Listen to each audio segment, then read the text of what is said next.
Recently on the PTR, Doomfist was hit with another nerf, this time to his jumping rocket punch distance. And it seems like, since he was released, that Doomfist has had a number of nerfs, and after going back and looking over everything that's changed with him, I was quite surprised, and there's a bit of a trend that I thought was interesting to discuss. So here today we'll be taking a look at the many nerfs of Doomfist. Doomfist was first launched onto the PTR, and then shortly after, his rocket punch distance was nerfed from what began as 30 meters down to roughly 22 meters. And then after that, we saw a nerf to his vertical height that he could get from the rising uppercut and seismic slam combo. Basically, they made it so that he could no longer slam above his position, so this stopped him from being able to quickly hop around the map and get to ledges and other places much higher than himself. You can still rising uppercut and seismic slam, but you used to be able to get up a bit above your position, which made him a very mobile and kind of feeling like a hero who could really bounce around the map quite easily. Again, he can still do that, but not nearly as well as he used to be able to. And then after that, there was another nerf to the rocket punch distance, slightly reducing it from 22 meters now down to 20. All of this before he was even released onto the live servers. And then we had the official launch of Doomfist, where everyone could play him on PC and consoles. You know, it was an exciting time. It's a new hero with a new and interesting kit, but over the course of the weeks after his launch, we began to see a lot of complaints and various video footage about people getting hit by rocket punch in these really weird situations. I happened to also release a video showcasing exactly how large rocket punch's hitbox was, which was a bit surprising. At coming in nearly twice his vertical height and 3 times his width, you could get smacked by rocket punch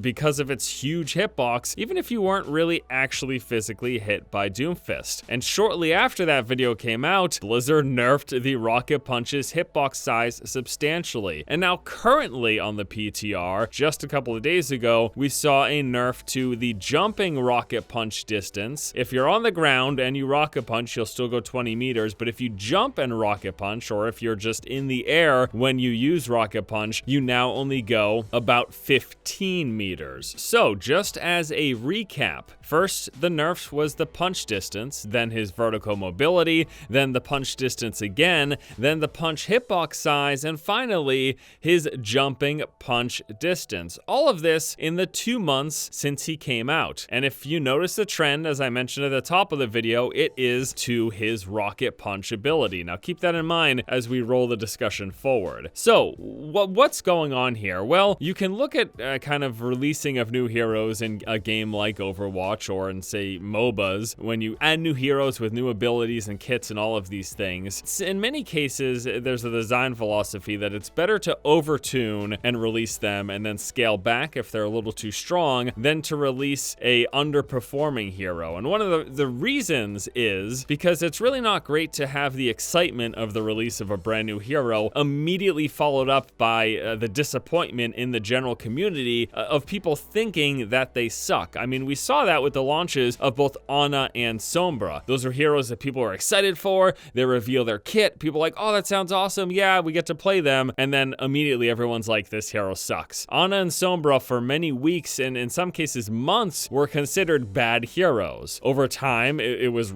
realized that Ana was actually one of the best healers in this game, and once the skilled players figured out how to play her, she was in a really good spot. Sombra, on the other hand, kind of needed some tweaks and tunings before the community started to come around on her. In fact, in many people's eyes, Sombra is still a really bad hero. So you almost rather have a situation where a hero comes out and he feels too strong, and then you just slightly tune them back a little bit here, a little bit there, to put them in line and in a more, at least perceived, balanced situation. But if you have a mobile melee-focused character like Doomfist, there's a really fine line between them being too strong and them being completely useless. Because if Doomfist isn't at least somewhat good and able to get in a position where he can actually do something, he's just going to be a hero who just constantly gets mowed down before he even gets within range to be effective. I suppose you kind of have the same issue with a short-range character like Reaper. They need to be able to get up to the fight, engage to be be effective and then either get away or win the fight. And so that's kind of the balance. That's where the difficulty comes from.